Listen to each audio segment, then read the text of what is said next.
kubur kosong membuktikan dia tidak ada lagi di antara orang yang mati. Tetapi kebangkitannya memberikan kemenangan, memberikan sukacita selamanya bagi kita, saudaraku. Dia sudah menang mengalahkan maut. Dia tidak ada lagi di antara orang yang mati. Tapi dia ada di tengah-tengah kita, umat Tuhan. Jadilah kita menjadi umat Tuhan yang benar, yang bertumbuh. Sebagaimana Tuhan memanggil saudara, jadilah seperti itu. Hidup kita bukan lagi hidup menderita oleh karena dunia. Oleh karena keinginan-keinginan sesaat. Boleh saja kita sedih, saudaraku, tapi tidak lagi dikuasai kesedihan. Boleh saja kita menderita, tetapi saudaraku, penderitaan kita itu hidup untuk kebenaran firman Tuhan. Duka cita itu pasti ada, jangan berhenti.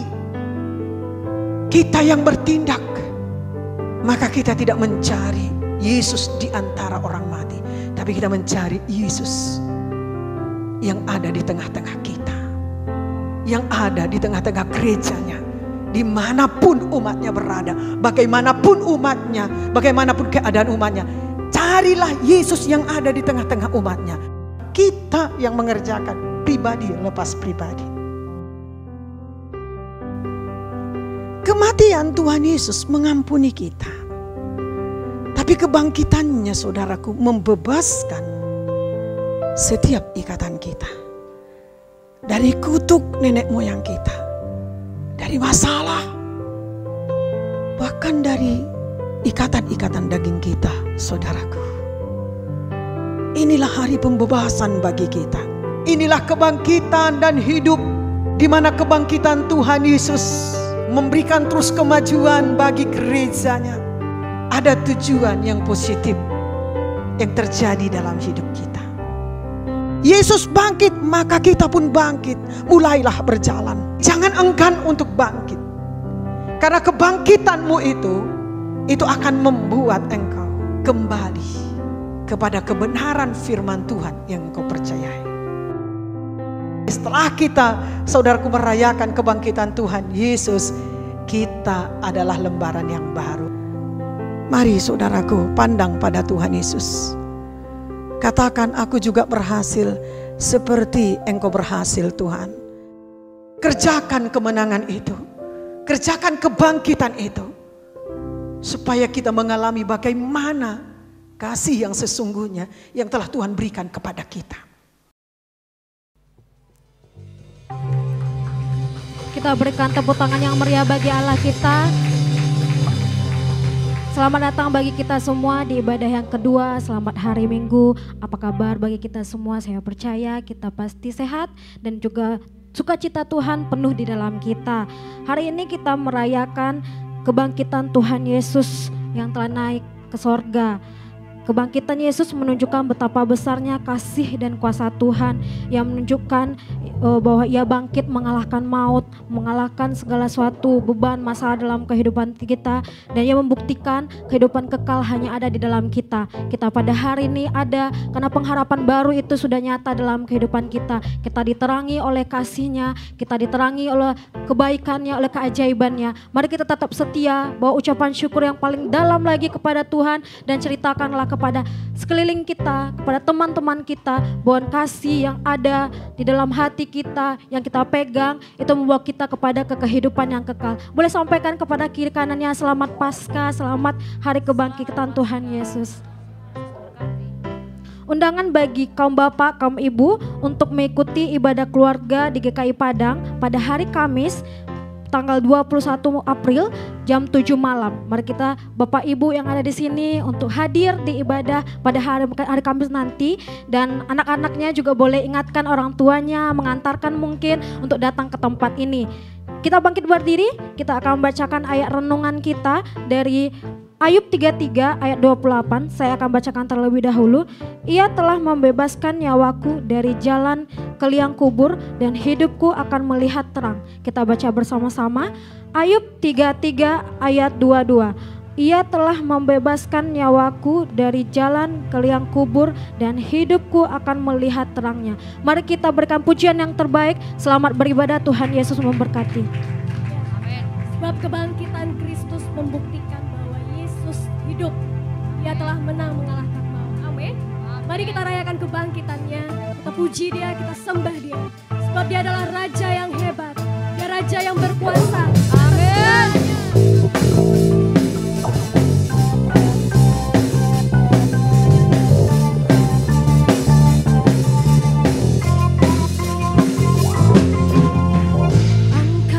Tinggi panjinya dan sorakanlah kemenangannya, kemenangannya. Belenggu telah dipatahkan, kutuk dan maut telah dikalahkan, telah dikalahkan. Oleh darahmu yang bebaskanku, Kaulah Raja yang hebat, kebangkitanmu di dalamku dan di dalamku. Tiada takut dan gentar, kemenanganku bersamamu dan bersamamu.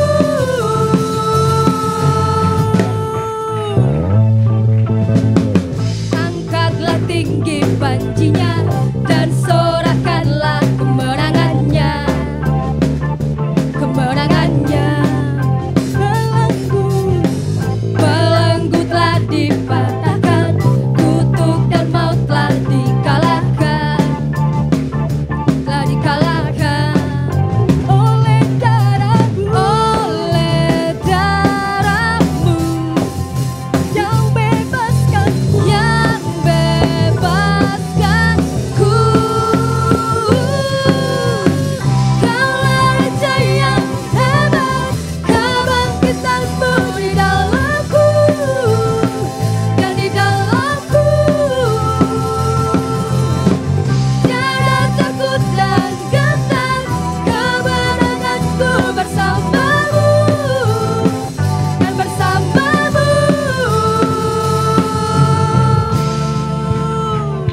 Sebab kemenangan kami hanya bersama denganmu. Amin. Sampai selamanya Tuhan berkuasa atas hidup. Mari nyanyikan. Dulu, sekarang, selamanya Kau berkuasa atas segalanya. Namamu yang ku serukan, Kaulah Raja penebus yang hidup. Dulu, sekarang, selamanya.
bersuka cita.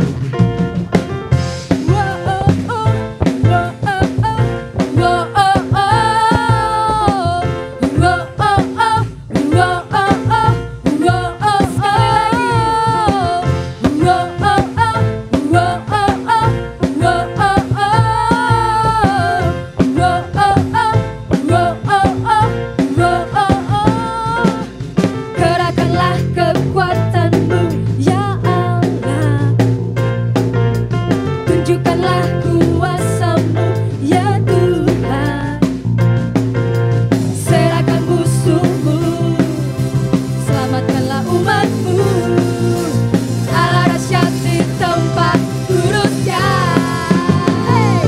Allah bangkit, bersoraklah. Hey, Allah bangkit, bernyanyilah. Musuh dikalahkan, umatnya dibebaskan. Allah dahsyat di tempat kudusnya.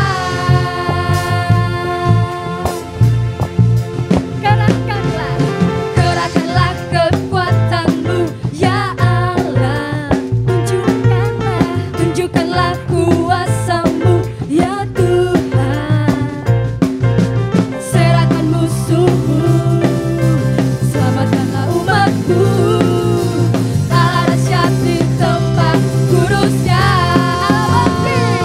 Allah bangkit, bersoraklah. Hey, Allah bangkit, bernyanyilah. Musuh dikalahkan, umatnya dibebaskan. Allah dahsyat di tempat kudusnya. Allah bangkit, bersorak. Hey, Allah bangkit, bernyanyilah.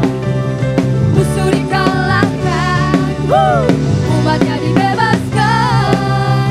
Allah dahsyat di tempat kudusnya. Wow, oh, oh.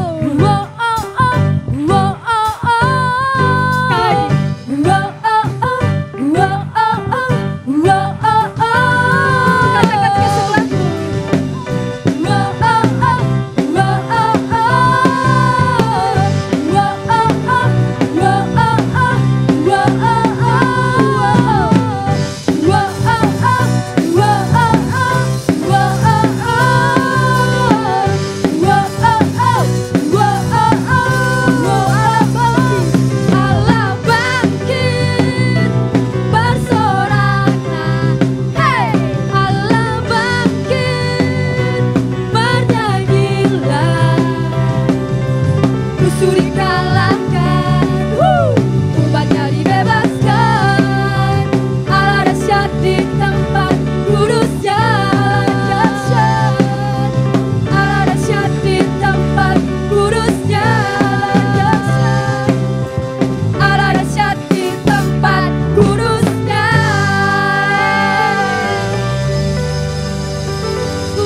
Haleluya. Engkau Allah yang dahsyat di tempat ini Tuhan. Engkau Allah yang berkuasa. Engkau ada di antara kami, di tengah-tengah kami.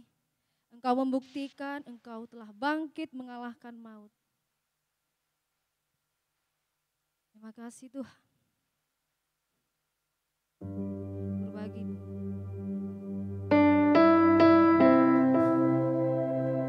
Pujilah namamu, Yesus.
kuasa kebangkitan-Mu. Kami percaya Tuhan, Engkau telah bangkit. Bangkit kalahkan maut. Engkau telah buktikan kasih-Mu. Nyata bagi hidup. Oleh karena kuasa kebangkitan-Mu, maka hidup kami lebih berarti.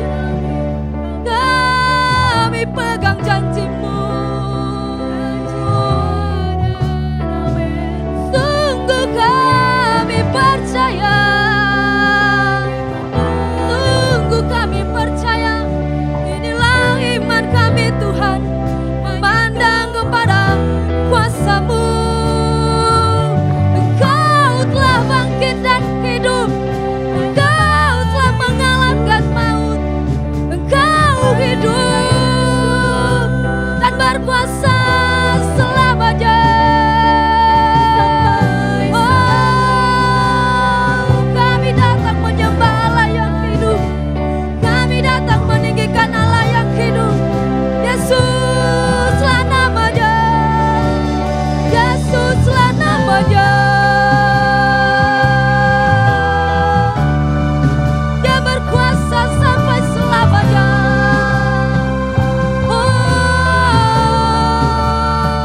Kami percaya Tuhan. Kami percaya Tuhan.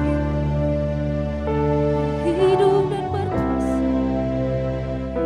Terima kasih. Kasih Tuhan.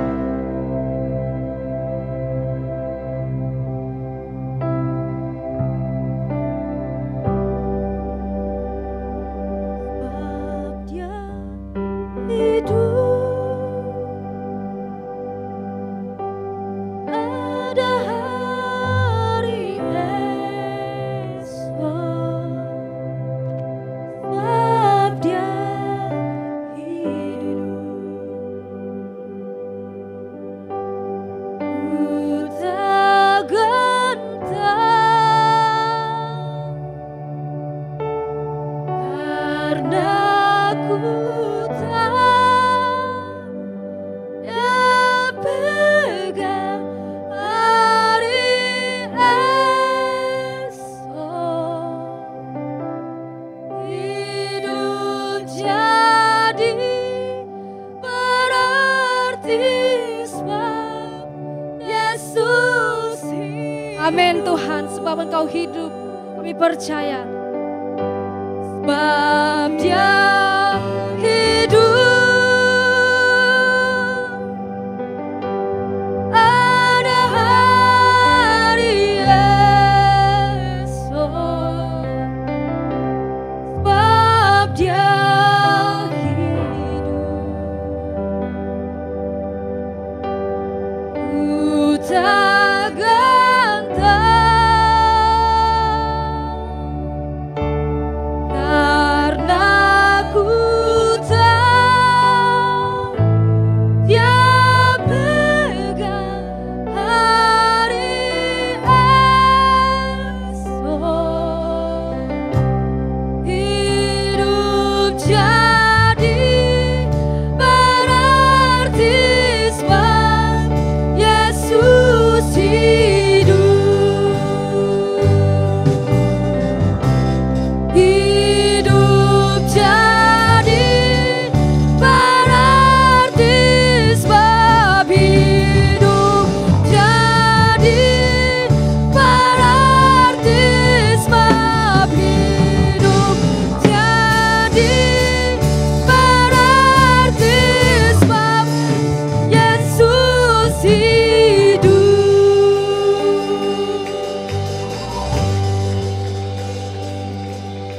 Kita satukan hati kita mengucap syukur, kita juga naikkan doa syafaat kita. Terima kasih Tuhan, pada hari ini kami dapat Tuhan Yesus merayakan kebangkitan-Mu Tuhan. Kami sungguh disegarkan, kami sungguh diteguhkan kembali Bapa lewat pujian dan penyembahan kami. Kami juga bersyukur buat kemenangan-kemenangan yang kami terima daripada Tuhan. Terima kasih Tuhan, kami dapat merayakan ulang tahun gereja kami. Sungguh banyak sukacita yang Tuhan Yesus kami dapatkan daripada Engkau Tuhan lewat gereja-Mu Tuhan.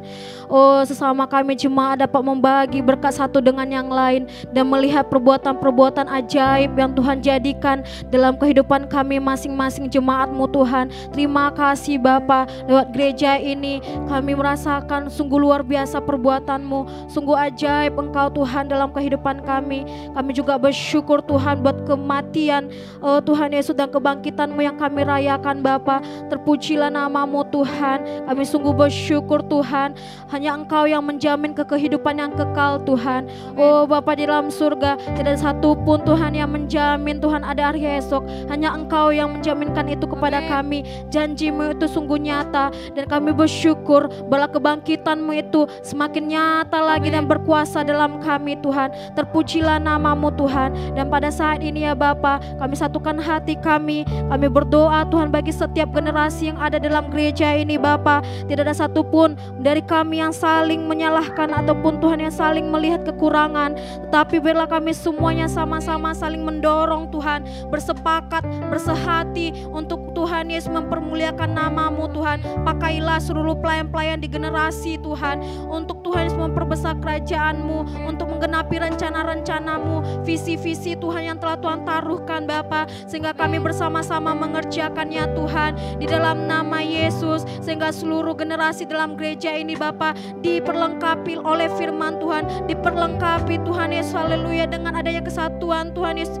dari pelayan-pelayan, untuk Tuhan Yesus membuat generasi ini lebih lagi Tuhan Yesus bersinar Bapa, untuk lebih lagi Tuhan Engkau pakai Tuhan sebagai alat-Mu dimanapun Tuhan generasi ini berada dan apapun profesi mereka dapat Tuhan Yesus, haleluya, mempermuliakan nama-Mu Tuhan. Terpujilah nama-Mu, nyatakan kuasa-Mu, nyatakan kemurahan-Mu Bapa. Pakailah seluruhnya juga Bapa, khususnya juga generasi-generasi yang ada Bapa, sehingga semuanya Tuhan memiliki visi untuk Tuhan Yesus memperbesar kerajaan-Mu, dan Tuhan Yesus untuk apa hal yang harus kami lakukan lagi untuk Tuhan Yesus sampai pada rencana-Mu, sampai pada hati-Mu, mengerti maksud-maksud-Mu untuk kami kerjakan Bapa. Berkati generasi kids, berkati generasi Tuhan Yesus youth dan juga parents Tuhan, semua kami menyatukan hati kami, semua kami bersama-sama ingin dipakai, ingin Tuhan Yesus Tuhan Yesus untuk memuliakan nama-Mu. Semua kami Bapa, tidak ada satupun Tuhan tidak Engkau jamah. Roh Kudus bekerja bagi setiap Tuhan Yesus generasi yang ada.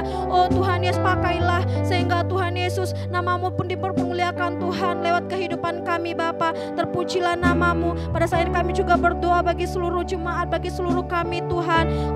Berikan kami kekuatan yang baru. Biarlah kami tekun dan sabar Tuhan dalam menghadapi Tuhan Yesus apapun di depan kami Tuhan. Kami melihat Tuhan kasih-Mu, kami melihat keajaiban-Mu, kami melihat kebaikan-kebaikan-Mu yang akan memimpin kami, menuntun kami Tuhan. Tidak ada kami yang tawar hati, tidak ada kami yang lemah Tuhan. Kami melihat kepada perbuatan-Mu sehingga kami dapat mengucap syukur, sehingga kami dapat Tuhan Yesus percaya akan kuasa-Mu lebih lagi Tuhan, karena firman-Mu ya dan amin. Janji-Mu kekal, janji-Mu ada bagi kami, dan tidak satu pun Tuhan yang membuat kami lemah, tidak satu pun yang mencuri itu dari kami Bapa. Biarlah kami sabar dalam menghadapi apapun, biarlah kami Tuhan Yesus sabar dalam Tuhan Yesus melihat Tuhan Yesus keajaiban-Mu untuk lebih lagi dalam kehidupan kami Tuhan. Adapun Tuhan Yesus doa-doa kami yang belum dijawab, tapi kami percaya Tuhan tidak satu pun doa kami yang Engkau lalui, semua yang telah Engkau dengar Tuhan, dan kami menunggu jawaban daripada Tuhan lewat setiap doa-doa kami. Berikan kami ketekunan hati,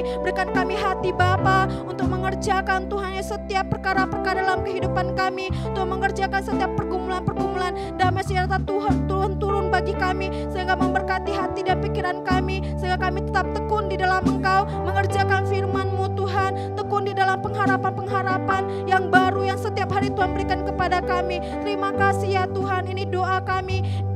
Dan di dalam nama Yesus kami matakan segala pekerjaan si jahat, melalui kuasa Tuhan, melalui kebaikan Tuhan, tinggalkan kami melalui setiap generasi dipakai dengan luar biasa, tidak berkuasa dalam nama, tidak menyambut berkat dari Tuhan, tidak menyambut visi dari Tuhan, tidak menyambut rencana-rencana Tuhan. Tinggalkan setiap generasi tidak mau dipakai, tinggalkan setiap pelayan-pelayan Tuhan dalam nama Yesus. Demi nama segala kelemahan, segala kekhawatiran, kebimbangan, pencuri, kekuatan kami daripada Tuhan, segala yang membuat kami tidak melihat rencana janji Tuhan dalam kehidupan kami. Tinggalkan kami seluruh jemaat Tuhan. Terima kasih Tuhan, berkatilah kami, biarlah kebaikan kemurahan-Mu selalu mengikuti syukur Tuhan, amin.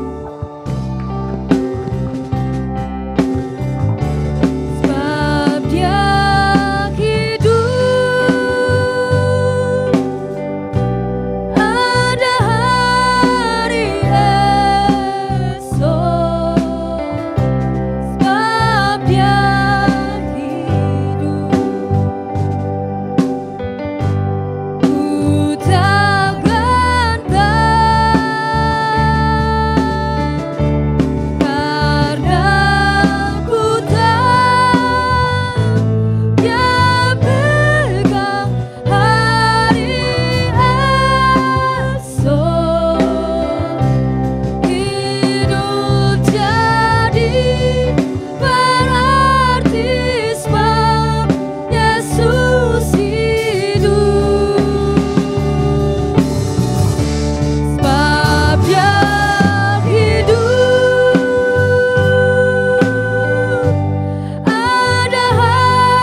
bagi Allah kita yang ajaib dan luar biasa. Terima kasih Tuhan. Segala pujian dan segala hormat bagi Engkau saja. Kami datang untuk memuji dan menyembah Allah yang hidup. Kami tidak mencari di dunia orang mati, tetapi kami mencari Engkau, Allah yang hidup. Kami menyembah Engkau, Allah yang hidup Tuhan. Sehingga bersama dengan kebangkitan-Mu, pengharapan kami pun bangkit.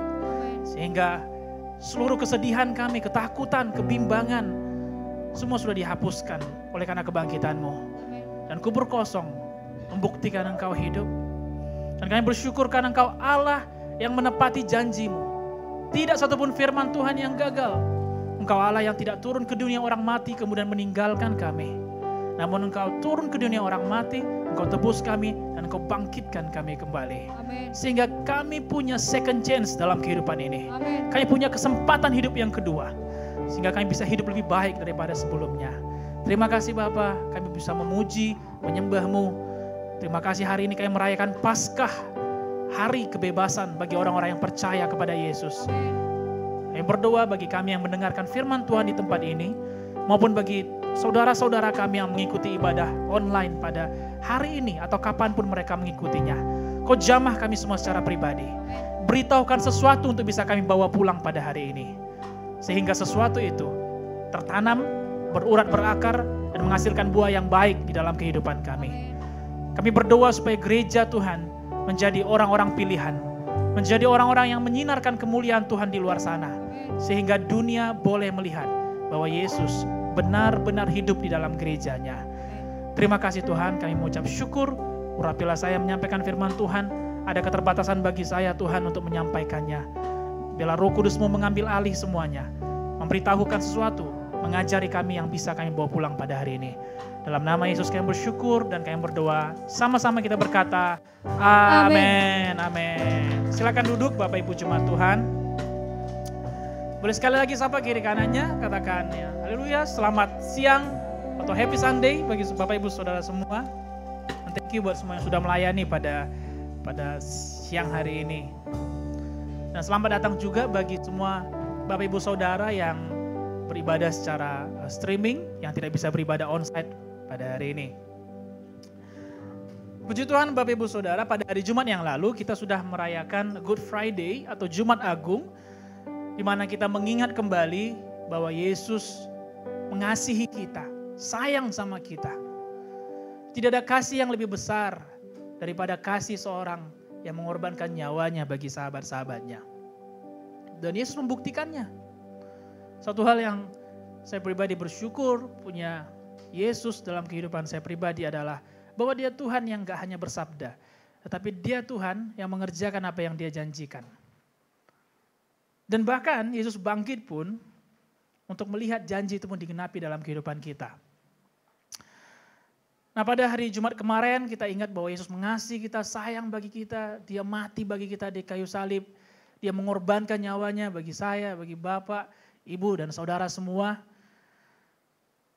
Dan tidak cukup kematian Tuhan menjadi sebuah cerita saja. Just a story. Karena saya kira bahwa cerita mengenai kematian Tuhan Yesus, kelahiran Tuhan Yesus, kita sudah dengar itu dari dulu, apalagi bagi kita yang berlatar belakang agama Kristen, kita sudah dengar cerita itu sejak kita sekolah minggu, sejak kita kecil, bukan? Nah, namun kematian Tuhan Yesus perlu kita alami, kasihnya perlu kita alami. Itu yang kemudian akan menggerakkan kita untuk rela berkorban. Jadi kita dipanggil bukan hanya untuk datang, ditebus, lalu menikmati, mencicipi kasihnya, tidak. Tetapi Tuhan rindu bahwa kita semua yang sudah ditebus oleh darah Yesus, hidup terus dalam pengalaman kita dengan Tuhan. Hari-hari kita dengan Tuhan. Tidak cukup pengalaman kita hanya pada waktu kita lahir baru saja, atau hanya pada waktu kita Sunday school saja, sekolah minggu saja. Tetapi pengalaman dengan Tuhan perlu kita alami setiap hari. Karena kalau tidak, maka cerita tentang kematian Tuhan Yesus itu akan tinggal sebagai sebuah cerita. Kita belajar juga bahwa Yesus mengajarkan bahwa kasih menuntut pengorbanan. Katakan juga kiri kanannya bahwa kasih menuntut pengorbanan. Tidak ada kasih tanpa pengorbanan. Dan suatu pengorbanan Bapak Ibu Saudara, apalagi yang didasari kasih, tidak ada yang kembali dengan sia-sia. Sebagai contoh misalnya kemerdekaan Republik Indonesia. Kemerdekaan ini direbut dengan harga yang sangat mahal. Ada beribu-ribu pejuang yang telah mati, mengorbankan hartanya, nyawanya, waktunya, tenaganya, pemikirannya. Sehingga pada hari ini kita bisa menikmati kemerdekaan negara kita. Apa yang mereka korbankan pada hari itu, mereka tidak bisa lihat hasilnya pada hari ini. Kebanyakan dari mereka sudah gugur pada waktu pertempuran. Mereka berkorban bagi orang lain. Bagi orang yang mereka kenal hari itu, bagi orang yang tidak mereka kenal hari itu, dan juga bagi mereka, bagi kita yang belum mereka tahu apakah kita akan lahir atau tidak. Tapi ada semangat pengorbanan di dalam diri para pejuang kita. Sehingga mereka korbankan sesuatu untuk meraih sesuatu yang bahkan mereka nggak bisa cicipi. Yang bahkan mereka tidak bisa lihat. Kalau hari ini kita bisa upacara bendera 17 Agustus, negara kita berbentuk republik, ada undang-undang dasar, ada Pancasila, ada lembaga pengadilan, ada TNI, ada Polri. Siapa sih yang bermimpi dulu negara ini punya seperti itu? Mereka pun yang berjuang tidak pernah bermimpi, yang mungkin mereka hanya perjuangkan adalah yang penting negara ini bisa merdeka dari penjajahan. Bahkan mereka mati sebelum menikmati kemerdekaan tersebut. Pada hari ini kita peringati, Yesus bangkit dari kematian. Karena dia mau lihat kita hidup menikmati kematiannya. Bukan seperti cerita pejuang yang hanya berkorban, lalu mereka nggak bisa cicipi enggak. Yesus ingin menjadi saksi kita menikmati apa yang dia perjuangkan di kayu salib. Dia ingin menjadi saksi melihat kita diselamatkan, orang-orang lain diselamatkan. Yesus ingin melihat bahwa yang sakit disembuhkan. Yang tidak punya harapan, memiliki harapan kembali. Amin. Dia tidak mati lalu kemudian meninggalkan kita. Lalu kemudian ya sudah, saya sudah berkorban and then let's live your life. No. Tapi dia mau melihat bahwa apa yang dia perjuangkan kita nikmati pada hari ini. Amin. Nah dari salib Bapak Ibu Saudara, ada 2 poin utama yang menjadi ingatan penting bagi kita, yang bisa kita bawa pada tahun ini. Yang pertama bahwa salib mengingatkan kita betapa mahalnya konsekuensi dosa. Salib mengingatkan kita akan mahalnya konsekuensi dosa. Roma 6 ayat 23.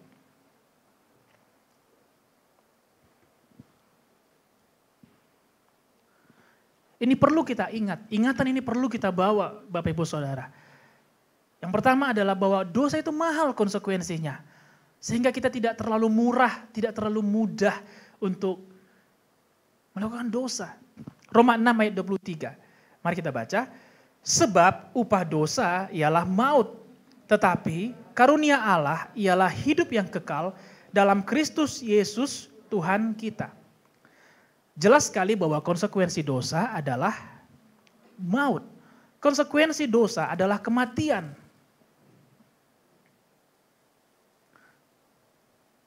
Demikianlah mahalnya harga atau ganjaran dari dosa yang dilakukan.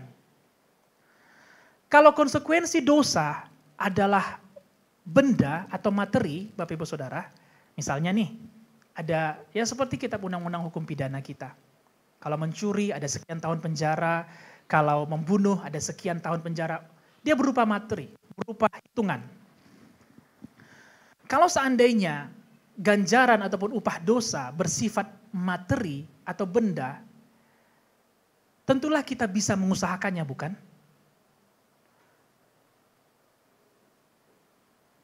Misalnya mencuri sama dengan 200.000. Berbohong sama orang tua 250.000. Menyontek ya agak lebih rendah 175.000 misalnya. Tidak memuji masakan mama 110.000 misalnya. Atau komplain menggerutu ya 100.000. Nah maka setiap kali kita beribadah ke dalam rumah Tuhan, ke dalam gereja, maka sebelum masuk pintu kita akan mulai menghitung setiap dosa kita dan kita akan mulai mengingat dosa kita dan kita mulai akumulasi. Oh ternyata jumlahnya 1.850.000. Walaupun angka itu terlihat besar, tetapi kita masih bisa mengusahakannya, bukan? Ya kan? Apalagi kalau misalnya kita rindu kali beribadah. Kita pingin banget nih ibadah. Aduh kalau nggak bayar ini upah dosa, nggak bisa masuk. Pas salam, Asyir bilang, haleluya selamat datang Bapak, udah bayar dosanya belum? Aduh, iya, bayar dulu ya Pak, baru boleh masuk. Datang lagi yang lain, haleluya bro, what's up? Ya, gimana bro? Iya bro, minggu ini besar kali bayaran dosanya. Udah bayar, cicil dulu lah. Oh ya kalau cicil dulu nanti separuh ibadah aja ikut ya. Separuhnya lagi cicil lagi nanti di streaming aja. Tapi kalau dosa itu memang diganjarkan sebagai sebuah materi, tentu kita bisa mencarinya, bukan? Kita akan usahakan, pinjam uang, bekerja lebih keras. Bagaimana untuk membayar dosa itu. Tapi sayangnya, konsekuensi dosa terlalu mahal. Konsekuensi dosa adalah maut. Bahkan dalam Alkitab bahasa Inggris, Bapak Ibu Saudara, dikatakan, for the wages of sin is death. Sebab upah dosa. Dalam bahasa Inggris digunakan sin, bukan sins. Digunakan single. Kata benda yang satu, bukan plural. Kata benda yang jamak. Artinya, sebab upah masing-masing dosa. Sebab upah setiap dosa adalah maut. Mencuri maut, menghina masakan mama pun maut, berbohong pun maut, menyontek pun maut. Bayangkan, coba imajinasikan bagaimana kalau seandainya 5 dosa aja deh dilakukan. Gak usah salah lah dosa misalnya yang kita lakukan 5 biji saja yang kita lakukan. Maka ada 5 kematian. Adakah orang yang bisa mati 5 kali? Ada? Kayak nyawa kucing kan ada yang bisa sampai yang bilang 7, 9, udah. Ya, pasti ada yang pernah mengalaminya. Ada kucing ketabrak tiba-tiba hilang, tapi dia masih hidup, still alive. I don't know why. Gitu. 5 kali kematian, adakah kita yang bisa mati 5 kali Bapak Ibu Saudara? dijelaskan lebih dalam bahwa upah masing-masing dosa adalah kematian. Jadi bukan upah semua dosa, bukan upah kumulatif dosa adalah maut, tidak. Tapi upah masing-masingnya adalah maut. Demikianlah mahalnya harga dosa. Demikianlah mahalnya harga dosa. Mungkin ada orang yang begitu cinta sama Tuhan. Katakan ini Yesus gak mati di kayu salib. Mungkin ada orang yang begitu mencari Tuhan. Lalu dia katakan, oke, demi dosaku, aku rela mati. Mungkin ada orang yang sangat rindu sekali akan penebusan dosanya. Dan katakan cerita ini Yesus tidak mati. Maka dia katakan, oke, so for all my sins, aku mau mati. Tapi setelah mati, apa yang bisa kita buat, Bapak Ibu Saudara? Adakah orang mati yang pergi kerja besok harinya? Adakah orang mati yang besoknya pergi sekolah lagi? Adakah orang mati yang besoknya bisa datang ke keluarganya lagi? Adakah orang mati yang kemudian bisa membina hubungan berpacaran yang lebih baik? Adakah orang mati yang bisa menghasilkan? Jawabannya adalah tidak. Dan surga tahu bahwa kematian kita pun gak bisa membayarkannya. Harus ada seseorang yang membayarkan upah masing-masing dosa.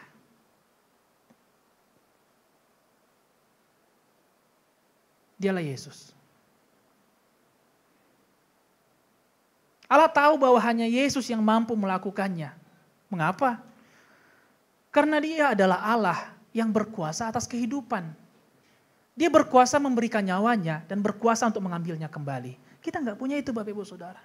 Seandainya kita bayar dosa kita dan kemudian kita mati, maka setiap kali penebusan dosa ada sakramen dalam gereja.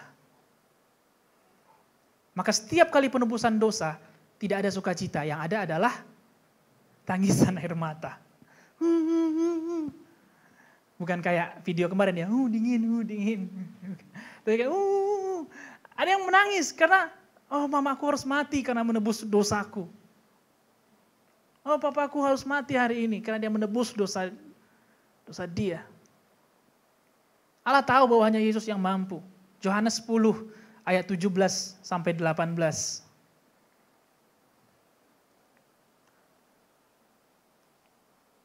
Kita baca, Bapa mengasihi aku, oleh karena aku memberikan nyawaku untuk menerimanya kembali. Tidak seorang pun mengambilnya daripadaku, melainkan aku memberikannya menurut kehendakku sendiri. Aku berkuasa memberikannya dan berkuasa mengambilnya kembali. Inilah tugas yang kuterima dari Bapakku. Kematian Yesus selain daripada upah dari dosa kita, kematiannya karena Dia yang merelakannya. Dan Dia berkuasa untuk mengambilnya kembali. Sehingga kita nggak perlu mati. Itu alasan yang pertama. Sehingga oleh karena kematiannya kita beroleh penebusan dosa. Dan alasan yang kedua, Dia mengambilnya kembali, Jesus back to life, untuk melihat bahwa apa yang Dia karyakan di kayu salib, kita nikmati pada hari ini. Yesus mau melihat bahwa kita bersama-sama dengan Dia, bersama-sama dengan Roh Kudus, enjoying this life. Menikmati hidup ini. Dan mendapatkan hidup yang lebih baik daripada sebelumnya. Amin, Bapak Ibu Saudara. Hanya Yesus yang mampu. Dia mampu memberikan dan mengambilnya kembali. Yang kedua, salib mengingatkan kita betapa besarnya cinta Allah kepada kita. Yohanes 15 ayat 13. Tidak ada kasih yang lebih besar daripada kasih seorang yang memberikan nyawanya untuk sahabat-sahabatnya. Tidak ada kasih yang lebih besar. Berarti seolah-olah kasih ini ada ukurannya, ada levelnya. Ada kayak kasih yang paling besar, lebih besar, cukup, atau kasih yang dangkal. Karena dikatakan dalam Yohanes tidak ada kasih yang lebih besar. Berarti ada kasih yang paling besar. The greatest love. Yang satu pun orang gak bisa melakukannya. Nah, jadi pertanyaan bagi kita. Kenapa kasih Yesus dikatakan kasih yang terbesar? Alasannya ini Bapak Ibu Saudara. Masihkah kita ingat cerita pada hari Jumat yang lalu, di mana Yesus disalibkan? Dan sebelum Yesus disalibkan, dia mengalami penyiksaan. Dia harus dicambuk, dia harus dimahkotai duri, dan dia diberikan pakaian sebagai bahan olok-olokan. Kemudian dia disalibkan. Dan kematian Tuhan Yesus ini, atau penyiksaan Tuhan Yesus, itu terpampang nyata bagi orang lain.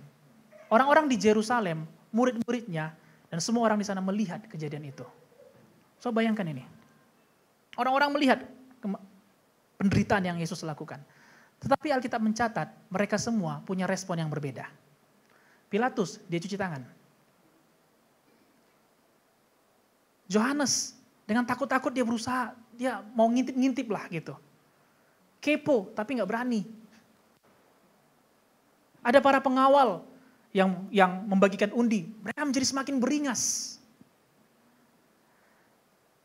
Ada mahkamah agama yang menjadi berpuas diri, sombong. Benar kan bahwa dia terbukti bersalah? Dan ada orang lain yang merasakan menutup mukanya saking ngerinya penderitaan. Setiap orang yang datang memiliki respon yang berbeda. Lucu sekali, kalau menurut saya pribadi lucu sekali. Karena di mana-mana penyiksaan orang, biasanya manusia punya satu respon yang sama. Pasti merasakan kasihan. Jangankan manusia, binatang aja disiksa, kita pasti, walaupun kita nggak suka ya, misalnya ada yang nggak suka kucing nih, tapi kita lihat kucing disiksa, pasti kita merasakan iba, kasihan. Tetapi penderitaan Yesus, penyiksaannya, ada berbagai macam respon yang hadir di situ. Ada yang beringas, ada yang nggak mau tahu, ada yang takut, ada yang menutup mukanya, ada yang menjadi sombong dan bermegah diri. Ada yang kemudian menjadi sangat kasar sekali. Berbagai macam respon. Tapi apakah itu menghentikan Yesus menyerahkan nyawanya? No.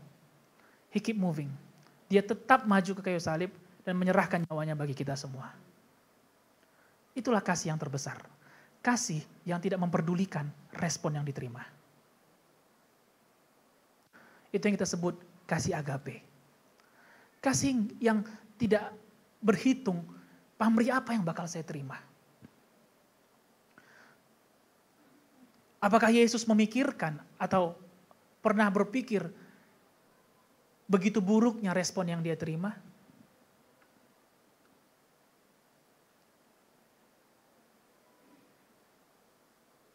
Saya kira mungkin tidak terlintas. Yang terlintas dalam pemikirannya di Taman Getsemani adalah bagaimana dia akan disiksa dan kemudian disalibkan. Tapi apakah dia buta untuk melihat orang-orang yang datang di sana berbagai macam respon. Berbagai macam respon, menjadi tontonan, menjadi olok-olokan. Tidak satu pun yang bergerak untuk menolong. Di mana-mana kita lihat kalau ada penyiksaan, pasti ada yang bergerak untuk, sudah, cukup, jangan lagi.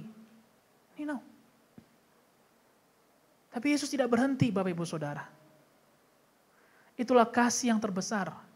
Kasih yang mengorbankan nyawanya kepada sahabat-sahabatnya tanpa memperdulikan respon apa yang diterima. Itulah kasih yang terbesar. Pada Yohanes 10 ayat 18 yang kita baca tadi,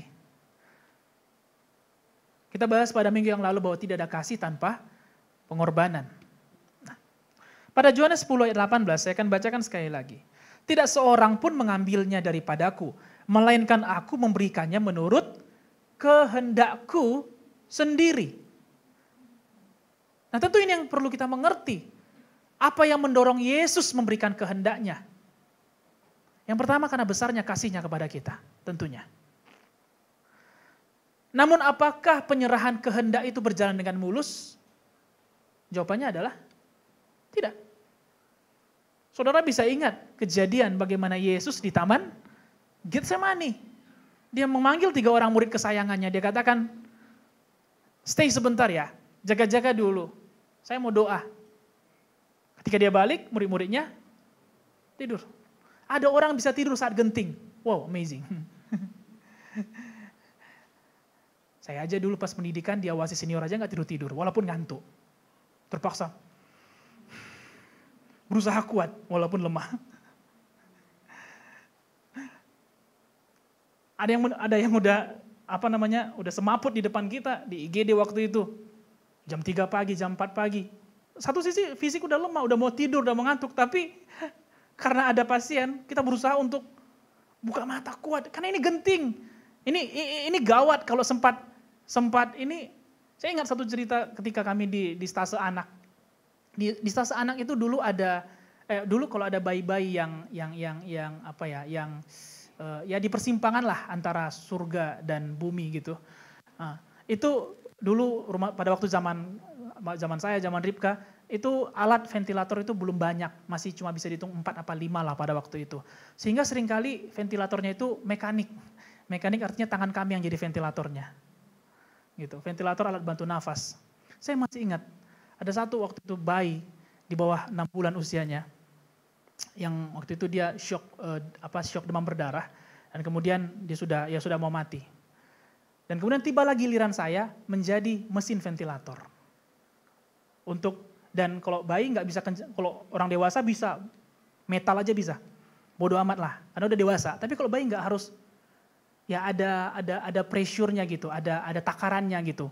Karena kalau dikencangkan gembung pula kan. Gak gitu maksudnya Bapak Saudara. Jadi kayak pelan-pelan gitu, ada takarannya lah gitu. Nah, kemudian saya lihat, aduh kasihan sekali bayi ini, saya pikir. Saking urgentnya, saking emergensinya, bahkan sambil tertidur pun tangan saya masih goyang. Serius. Dan itu kami semua terlatih untuk melakukannya. Sambil tidur tangan masih tetap jalan. Tapi tidur nih. Berusaha terjaga. Tapi Yesus ditinggalkan. Secara fisik murid-muridnya ada, tetapi dia tidak di sana. Nah, apakah penyerahan kehendak ini berjalan dengan mulus? Kita kembali ke poin ini. Penyerahan kehendak ini nggak berjalan dengan mulus. Karena ketika Yesus berdoa, dia katakan, kalau mungkin, biarlah cawan ini berlalu. Dalam Matius 26 ayat 39. Kalau mungkin, biarlah cawan ini berlalu. Berarti dia pun sempat bernegosiasi. Kalau mungkin, artinya kalau ada kesempatan, atau kalau bisa, biarlah cawan ini berlalu. Tetapi, janganlah seperti yang ku kehendaki, melainkan seperti yang engkau kehendaki. Kita balik ke dalam Yohanes 10 ayat 18 tadi. Menyerahkan nyawa itu bukan kehendak Yesus, itu kehendak Bapa di sorga. Kasih menuntut pengorbanan. Dan pengorbanan yang paling utama adalah penyerahan kehendak kita menjadi kehendak Bapa. Sekali lagi saya ulangin, kasih menuntut pengorbanan. Pengorbanan yang paling utama adalah penyerahan kehendak kita digantikan kehendak Bapa. Dari doa Yesus pun kita belajar sesuatu, bahwa dalam mengerjakan kasih ada kondisi tidak mungkin bagi kita untuk mengerjakannya. Karena Yesus pun bilang, kalau mungkin, kalau bisa, biarlah cawan ini berlalu. Kalau bisa. Artinya ada momen dalam hidup ini di mana kita seolah-olah tidak bisa melakukan kasih. Tidak mungkin melakukan itu. Di momen itulah pengorbanan diperlukan. Pengorbanan apa? Pengorbanan kehendak kita digantikan menjadi kehendak Bapa. Katakan kiri kanannya, digantikan menjadi kehendak Bapa.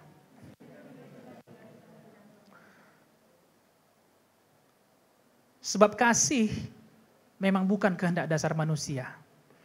Kasih adalah kehendak Bapa. Oleh sebab itu, kasih menuntut pengorbanan. Dan pengorbanan yang paling utama adalah penyerahan kehendak manusia lama kita. Tidak ada orang bisa melakukan kasih sambil mengerjakan manusia lamanya. Bahkan Yesus sendiri pun di dalam kesempurnaannya sebagai Tuhan, dia harus menyerahkan kehendaknya, digantikan menjadi kehendak Bapa. Sehingga dia tidak peduli respon apa yang diterima. Apakah orang peduli akan kematiannya? Apakah orang menghargai? Apakah orang menjadi beringas? Apakah orang menjadi berpuas diri atas kematiannya? Bila kita menjadi gereja, menjadi orang-orang Kristen, orang-orang percaya, ketika kita pulang dan kembali ke marketplace kita masing-masing, kita melakukan kasih bukan berdasarkan respon orang. Bukan supaya dia aplaus kita, wow, you're so good, you're so lovely, kau baik sekali, kau penuh dengan, no. Walaupun gak ada orang yang bertepuk tangan akan kasih yang kita lakukan, keep doing that love. Tetap lakukan kasih itu. Tetap lakukan. Karena justru pengorbanan paling utama bukan saat melakukan kasih. Pengorbanan paling utama ketika kasih kita nggak direspon. Amin. Dan di dalam kondisi kasih tidak direspon, di sanalah kita perlu kasih Bapa. Kasih yang membutakan mata kita akan respon. Amin. Nah, dan kemudian Yesus bangkit pada hari yang ketiga. Ini judul firman Tuhan pada hari ini, The Power of Sacrifice. Atau kuasa daripada pengorbanan. Setelah Yesus memberikan nyawanya, ini artinya semua upah dosa di dalam Roma 6 ayat 23. Semua upah masing-masing dosa telah lunas. Tapi apakah cerita ini berhenti sampai di sini saja? Tidak. Pada hari yang ketiga, Yesus bangkit dari kematian. Lukas 24 ayat 1-9. Mari kita baca sama-sama ayat firman Tuhan ini. Lukas 24 ayat 1-9. Tetapi pagi-pagi benar pada hari pertama minggu itu, mereka pergi ke kubur membawa rempah-rempah yang telah disediakan mereka. Mereka mendapati batu sudah terguling dari kubur itu. Dan setelah masuk mereka tidak menemukan mayat Tuhan Yesus. Sementara mereka berdiri termangu-mangu karena hal itu, tiba-tiba ada dua orang berdiri dekat mereka, memakai pakaian yang berkilau-kilauan. Mereka sangat ketakutan dan menundukkan kepala. Tetapi kedua orang itu berkata kepada mereka, "Mengapa kamu mencari Dia yang hidup di antara orang mati? Ia tidak ada di sini, Ia telah bangkit. Ingatlah apa yang dikatakannya kepada kamu ketika Ia masih di Galilea, yaitu bahwa anak manusia harus diserahkan ke tangan orang-orang berdosa dan disalibkan dan akan bangkit pada hari yang ketiga." Maka teringatlah mereka akan perkataan Yesus itu. Dan setelah mereka kembali dari kubur, mereka menceritakan semuanya itu kepada ke-11 murid dan kepada semua saudara yang lain.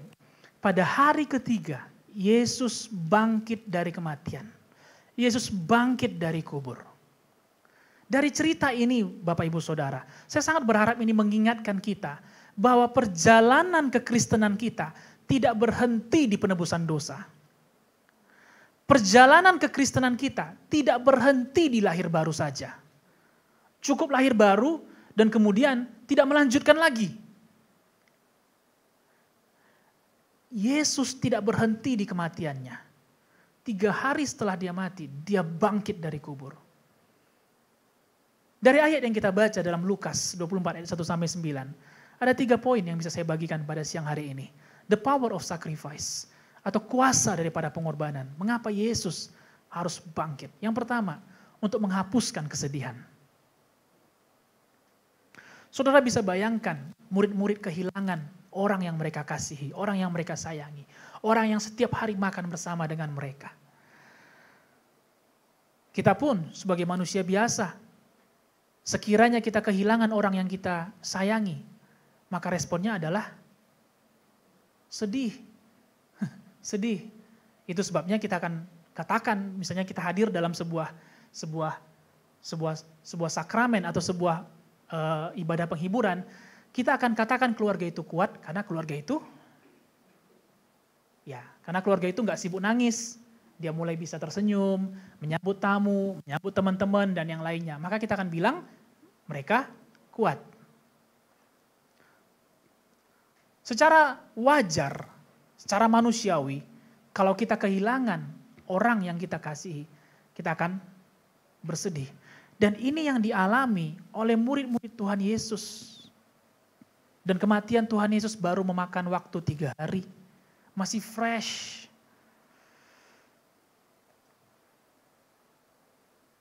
Pada hari yang ketiga, para murid-murid yang perempuan datang membawa rempah-rempah.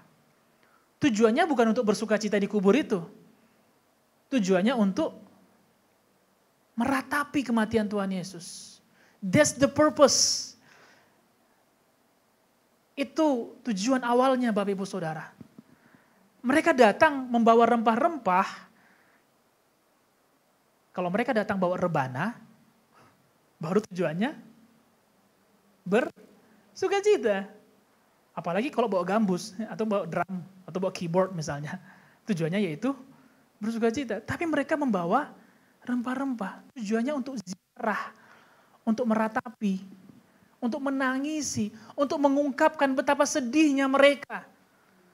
Kehilangan guru yang mereka kasih. Mereka mau mengungkapkan betapa mereka sedih sekali. Dan itu wajar. Sebagai manusia. Itu wajar sekali. Namun apa yang terjadi ketika mereka sampai di sana? Mereka tidak menemukan mayat guru mereka ada di sana. Melainkan ada 2 orang malaikat yang turun menjumpai mereka. Kesedihan hanya bisa dikalahkan dengan kekejutan. Mereka datang bawa rempah-rempah. Dan kubur Yesus itu ada segelnya, yaitu batu. Oke? So sepanjang perjalanan, gak mungkin mereka cekak-cekiki kan?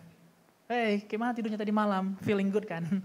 Ya, ini hari kita bersukacita, kita bawa rempah-rempah, kita akan berziarah ke kuburan guru kita. You feel good? Yeah, I'm feel good. Apakah itu yang mereka lakukan? No. Mereka pasti berdiam diri sepanjang perjalanan itu. Berusaha menutupi kesedihan mereka masing-masing. Sepanjang perjalanan yang tidak diceritakan berapa jauh atau berapa lama perjalanan dari tempat mereka menginap dan ke kuburan tersebut. Tentunya sebagai orang bersedih, mereka nggak cekak-cekiki di perjalanan. Mereka pasti menyembunyikannya, menahannya. Mungkin udah kering air matanya untuk menangisi kematian itu. Bayangkan ketika mereka berada tepat di depan kuburan itu, apa yang terjadi? Batu itu sudah bergeser. Mereka terkejut. Saya bertanya, kenapa mereka terkejut? Bukan karena batu itu bergeser, bukan.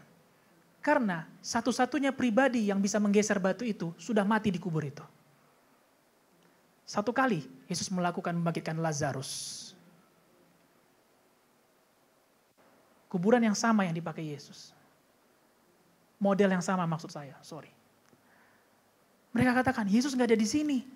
Tapi kenapa batu ini sudah bergeser? Orangnya kan gak ada di sini lagi. So mereka pasti surprise. Tada. Sehingga yang mungkin tadinya sesenggukan tahu ya kayak. And suddenly mereka lihat, wow, batunya bergeser. Mereka. Tiba-tiba kesedihan itu berlenyap. Tapi muncul sebuah pertanyaan. Apa yang sedang terjadi? Apa yang sedang terjadi? Kenapa batu itu bergeser? Ada 2 kemungkinan. Ada orang yang geser atau ada mujizat terjadi. Mereka masih bertanya-tanya, mencari tahu kenapa. Namun kebangkitan Tuhan Yesus menghilangkan kesedihan mereka. Tidak semua manusia bisa terima bahwa Yesus dibangkitkan. Ada yang memiliki pendapat bahwa dia dicuri. Ada yang memiliki pendapat bahwa cerita itu diputarbalikkan. Tapi intinya ada orang yang dibangkitkan, itu pasti mengejutkan. Dan kekejutan akan kebangkitan Yesus menghilangkan kesedihan. Walaupun mereka masih belum tahu apa yang sedang terjadi, tetapi kesedihan mereka hilang. Dari poin yang pertama, bahwa kebangkitan Yesus adalah cara Allah mengajarkan kita bahwa ingatan kepada Yesus adalah ingatan yang menghapuskan kesedihan. Yang kedua, the power of sacrifice, melenyapkan ketakutan.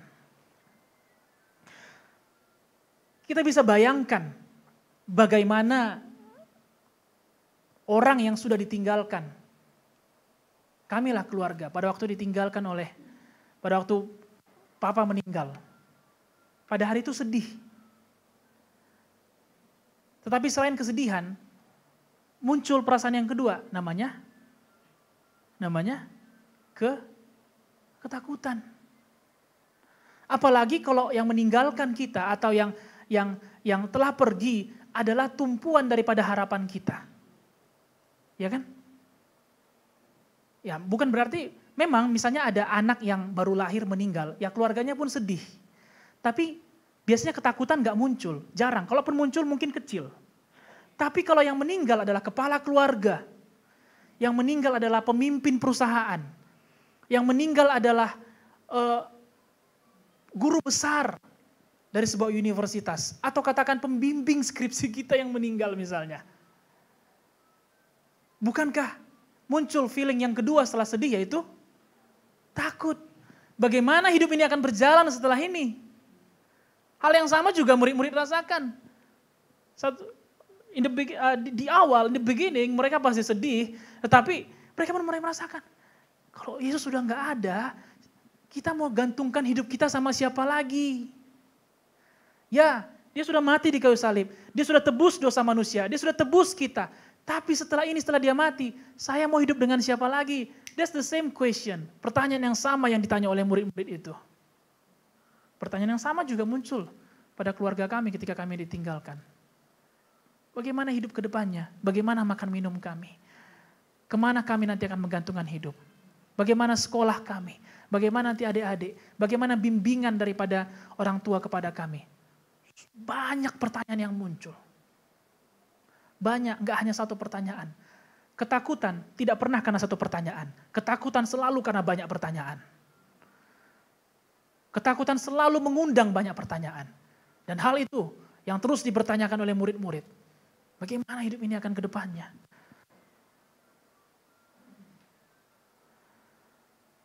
Apalagi kematian Tuhan Yesus, bukanlah kematian yang wajar. Dia dicambuk, dia dimahkotai duri, dia disiksa, dan dia mati secara tidak wajar. Bukankah itu trauma? Bukankah itu trauma? Melihat orang dibunuh di depan kita aja, bisa nggak tidur. Padahal yang dibunuh bukan siapa-siapa. Bukan kawan, bukan friend ya kan. Bukan juga kekasih, mungkin orang lain. Tapi kelihatan depan kita. Trauma nggak? Trauma. Kecelakaan depan mata kita. Trauma nggak? Trauma.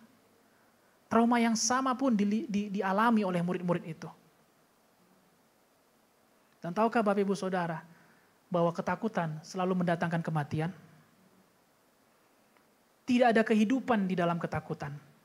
Itu sebabnya Lukas 24 ayat 5.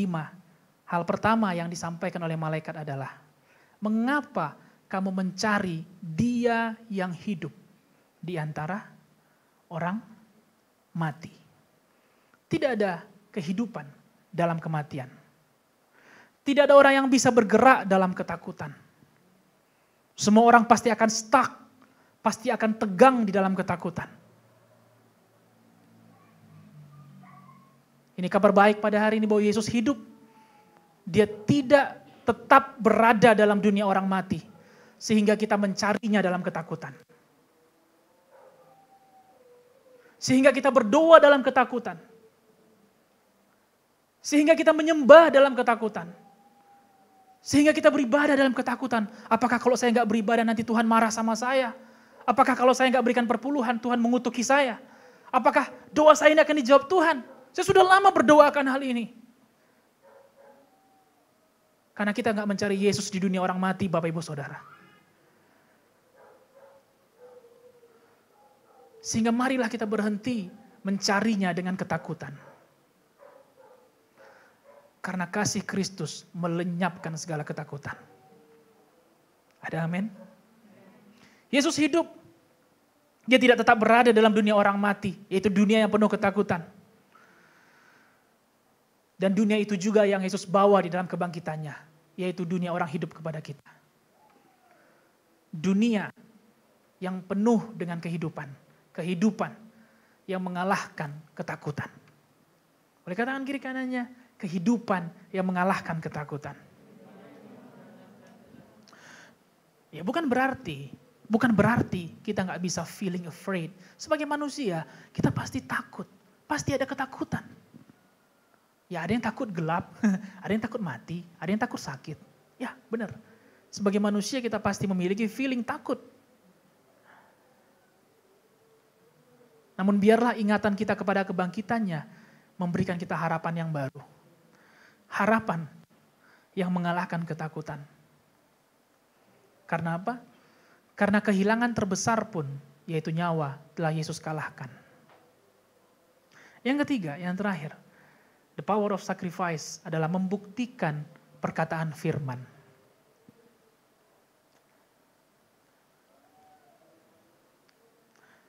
Dalam Lukas 24 ayat 7 dikatakan, malaikat mengingatkan mereka, yaitu bahwa anak manusia harus diserahkan ke tangan orang-orang berdosa dan disalibkan, dan akan bangkit pada hari yang ketiga. Ayat 8, maka teringatlah mereka akan perkataan Yesus itu. Malaikat mengingatkan, karena ketika mereka sedih, ketika mereka takut, mereka udah gak punya ingatan lagi. Semuanya udah hilang di hari itu Bapak Ibu Saudara. Harapan mereka sudah hilang. Sukacita mereka ketika mereka melihat 5 roti 2 ikan bisa beri makan 5.000 orang. Mereka pasti mereka so happy. Dan ketika Yesus menyembuhkan orang kusta, membangkitkan orang mati, mereka pasti sukacita. Wah, mereka happy, mereka gembira. Tetapi pada hari itu kesedihan dan ketakutan mereka menghilangkan semua ingatan kepada Yesus. Sehingga mereka gak ingat lagi bahwa Yesus pernah berkata suatu waktu di Galilea bahwa dia akan mati dan pada hari yang ketiga dia. Seandainya murid-murid ingat itu, maka mereka akan berjalan ke kuburan dengan penuh sukacita. Santai aja Maria, kita jalan, dia sudah bangkit. Tetapi pada kenyataannya mereka berjalan dalam kesedihan karena mereka sudah lupa bahwa Yesus sudah pernah berkata kepada mereka. I know Bapak Ibu Saudara, bos, ada masa dalam hidup kita, segitu banyaknya pergumulan, permasalahan yang kita sedang hadapi, sehingga masalah itu menutupi mata kita untuk melihat bahwa Yesus sudah berjanji sama kita. Di dalam kebangkitan itu, kita diingatkan bahwa dia tidak pernah lupa janjinya. Setelah 2 malaikat mengingatkan, para perempuan tersebut berkata, oh iya ya, kan Yesus sudah katakan. Lalu kemudian ayat 9 berkata, dan setelah mereka kembali dari kubur, mereka menceritakan semuanya itu. Tentu ada feeling yang berubah. Ada kehidupan yang berubah setelah mereka menemukan. Apakah mereka sudah lihat Yesus bangkit? Apakah mereka sudah lihat Yesus bangkit? Belum.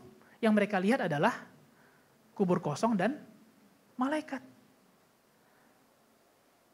Tapi seketika mereka ingat bahwa Yesus sudah pernah bilang bahwa aku akan mati dan akan bangkit pada hari yang ketiga. Hal yang sama juga Yesus mau katakan bagi kita Bapak Ibu Saudara, bahwa kita akan melewati lembah kelam, tapi kita tidak akan takut bahaya. Hal yang sama juga Yesus katakan kepada kita, bahwa kita bisa melewati sakit, tapi nggak bertahan dalam kesakitan tersebut. Hal yang sama juga Yesus mau katakan, bukan berarti kita nggak pernah sedih. Bukan berarti kita nggak bisa meneteskan air mata, bisa.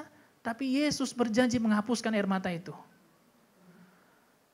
Bukan berarti kita nggak bisa melewati namanya kesulitan, kekurangan. Bukan berarti kita nggak bisa melewati musim di mana kita harus kencengkan ikat pinggang kita. Kita akan lewati musim itu. Tetapi di dalam permasalahan yang kita hadapi, ingatlah bahwa Dia telah berjanji bahwa Dia beserta dengan kita. Amin. Ayat yang terakhir saya akan bacakan dalam Roma 4 ayat 20-25. Dan saya mengundang teman-teman yang melayani untuk kita boleh menutup ibadah. Dan saya sangat berharap ibadah pertama dan ibadah kedua ini bisa memberkati kita dalam Jumat Agung dan Paskah pada hari ini. Roma 4 ayat 20-25. Dan saya akan bacakan dalam terjemahan bahasa Indonesia masa kini. Bapak Ibu Jemaat bisa lihat di layar. Cerita ini mengenai Abraham. Ia tetap percaya dan tidak ragu-ragu akan janji Allah. Malah imannya menjadikan dia bertambah kuat sehingga ia memuji-muji Allah. Ia percaya sekali, maksudnya Abraham, bahwa Allah dapat melakukan apa yang sudah dijanjikannya. Itu sebabnya Abraham diterima oleh Allah sebagai orang yang menyenangkan hati Allah. Perkataan diterima sebagai orang yang menyenangkan hati Allah tertulis bukan hanya untuk Abraham sendiri saja, tetapi juga untuk kita. Kita juga akan diterima sebagai orang yang sudah menyenangkan hati Allah, karena kita percaya kepada Allah yang menghidupkan Yesus Tuhan kita dari kematian. 25, Yesus itu sudah diserahkan untuk dibunuh karena dosa-dosa kita. Yesus itu sudah diserahkan untuk dibunuh oleh dosa-dosa kita. Lalu ia dihidupkan kembali oleh Allah untuk memungkinkan kita berbaik kembali dengan Allah. Dia mati karena dosa-dosa kita. Dia bangkit supaya kita hidup kembali dengan Allah. Amin. Bukan berarti setelah dosa kita ditebus, and that's enough. Dan semua sudah kelar. Tidak. Tapi Yesus bangkit. Memberikan kita kesempatan hidup yang kedua. Untuk hidup tidak lagi dengan cara yang sama. Untuk hidup tidak lagi dengan prinsipal-prinsipal yang rendah, Bapak Ibu Saudara. Dengan cara hidup yang rendah. Dengan cara pikir yang rendah, tidak. Tapi kesempatan yang kedua, untuk menghidupi hidup yang lebih baik daripada sebelumnya.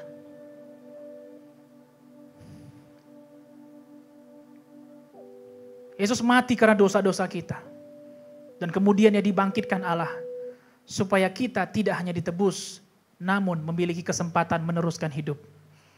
Yaitu berbaik kembali dengan Allah. Di mana kita dilayakkan menerima janji-janjinya. Kuasa kebangkitan ini kita terima karena pengorbanan Yesus. Dalam hal ini kita belajar bahwa tidak ada pengorbanan yang sia-sia. Selalu ada yang dibangkitkan setiap kali ada orang yang rela berkorban. Mari, jemaat Tuhan, Bapak Ibu jemaat semua, pulang kita dari sini, kita kembali ke keluarga kita, marketplace kita, di mana kita ada. Hiduplah dalam kasih Bapa, kasih yang rela berkorban. Percayalah, tidak ada pengorbanan yang sia-sia. Terlebih dahulu alami pengorbanan Yesus. Dan percayalah, setiap kali ada yang berkorban, selalu ada yang dibangkitkan. Amin. Inilah the power of sacrifice. Kekuatan atau dampak kuasa daripada pengorbanan Yesus. Menghilangkan kesedihan, melenyapkan ketakutan, dan membuktikan bahwa firman Allah benar adanya. Mari kita bangkit berdiri. Kita memuji dan menyembah Tuhan sebab Dia hidup. Ada heras.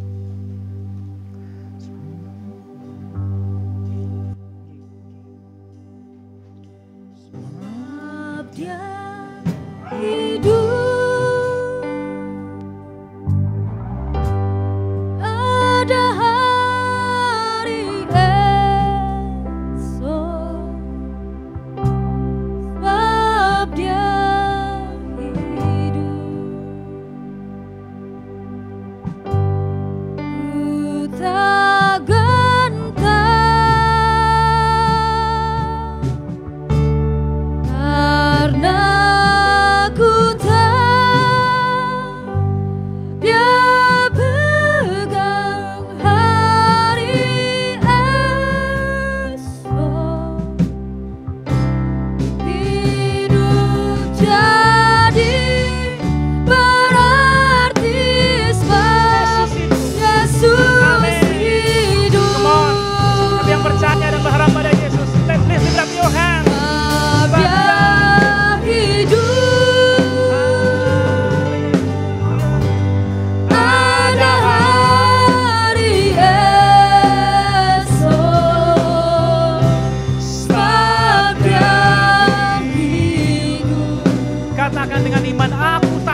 harapan di dalam Engkau Tuhan. Harapan yang tidak akan pernah mati. Terima kasih Tuhan Yesus. Apa yang bisa kami katakan selain terima kasih Tuhan Yesus? Apa yang bisa kami katakan pada hari ini? Selain terima kasih banyak buat pengorbanan bagi kami. Dan kami bersyukur bahwa Engkau Allah yang bangkit, sehingga pada hari ini kami boleh bermimpi akan hari esok kami. Tuhan, itu sudah Engkau lakukan. Kami adalah orang-orang yang sudah menikmati berkat-Mu. Kami orang-orang yang sudah diselamatkan, kami hidup, kami pernah dipulihkan, kami pernah disembuhkan. Kami sudah menikmati kuasa kematian dan kuasa kebangkitan-Mu. Hari ini, Roh Kudus ingatkan kami kembali, supaya ke depannya kami tidak berjalan dengan kekuatan kami sendiri. Tetapi berjalan di dalam kekuatan Allah saja. Kekuatan yang sempurna. Kekuatan yang membangkitkan Yesus dari antara orang mati. Kekuatan yang sama hidup dalam diri kami. Hidup dalam diri kami. So pada hari ini Roh Kudus, Engkau sudah membangkitkan setiap semangat yang patah. Hari ini Engkau sudah menguatkan setiap lutut yang goyah. Dan pada hari ini Engkau sudah memberikan kembali harapan kepada mereka yang sempat putus asa akan kehidupan mereka. Terima kasih untuk firman-Mu yang mengingatkan kami kembali bahwa Engkau benar-benar sudah hidup. Hiduplah kami dalam kebangkitan-Mu. Hidupkan gereja-Mu. Hidupkan keluarga-keluarga dalam gereja-Mu Tuhan. Hidupkan juga setiap pribadi dalam gereja-Mu. Terima kasih Bapa, kami mengucap syukur. Roh Kudus sempurnakanlah firman-Mu supaya dapat hidup, berbuah di dalam kehidupan kami. Dan kami bersyukur kami boleh beribadah pada hari ini. Kami berdoa bagi persembahan kami. Kami angkat di hadapan-Mu Tuhan. Terimalah persembahan ini menjadi persembahan yang harum, yang menyenangkan hati-Mu saja. Berkatilah perpuluhan, penginjilan, ucapan syukur, setiap jenis persembahan yang kami berikan kepadamu. Berkatilah, lipat gandakan apa yang tinggal pada kami. Dan kami percaya Engkau Allah yang membukakan tingkap-tingkap di langit. Apa yang diberikan akan menjadi tuaian yang baik. 30, 60, bahkan 100 kali lipat ganda akan dilipatkan kepada kami. Dan kami belajar Tuhan pada hari Jumat yang lalu bahwa apa yang kami korbankan bukan karena Engkau curi, tetapi apa yang kami korbankan untuk dilipat gandakan Tuhan. Terima kasih Tuhan Yesus. Berkatilah semua yang sudah berjerih lelah bagi ibadah pada hari ini. Gembala sidang, keluarga gembala, full timer, para volunteer core team dalam gereja ini Tuhan. Dan worship, present worship team, usher, pendoa, dan semua yang melayani pada hari ini. Tuhan berkatilah mereka. Apa yang sudah mereka korbankan, Engkau perhitungkan sebagai sebuah kebenaran bagi mereka semua. Bapa, kami berdoa juga bagi gembala sidang kami. Kuatkan, teguhkan, dan mampukan hamba-Mu untuk terus kuat berjalan di dalam iman. Berjalan di dalam visi yang Tuhan berikan kepada dia.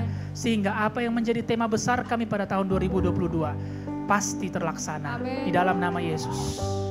Kami berdoa bagi bangsa dan negara kami. Ke dalam tangan pengasihan-Mu kami serahkan Indonesia.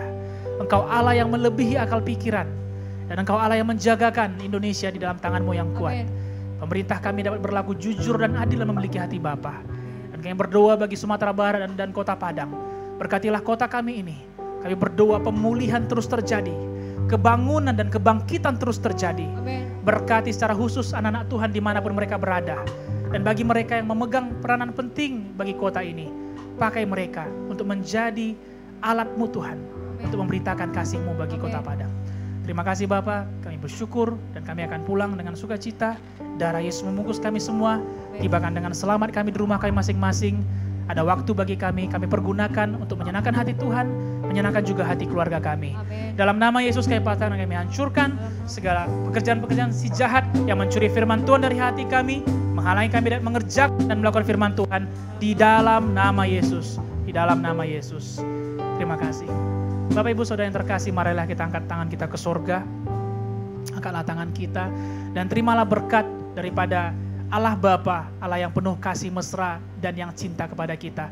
Dan terimalah persekutuan dengan Tuhan Yesus Kristus, pribadi yang telah mati dan bangkit sehingga kita bisa hidup dalam janji-janjinya. Dan terimalah persekutuan dengan Roh Kudus menyertai kita dari hari ini sampai Yesus datang menjemput kita kedua kalinya. Terimalah berkat ini, hiduplah dalam pengharapan dan milikilah iman yang kuat di dalam nama Tuhan Yesus. Dan semua yang diberkati dan percaya berkata, Amin. Amin, amin, amin. Happy Sunday Bapak Ibu Saudara. Have a good time semuanya. Tuhan Yesus memberkati.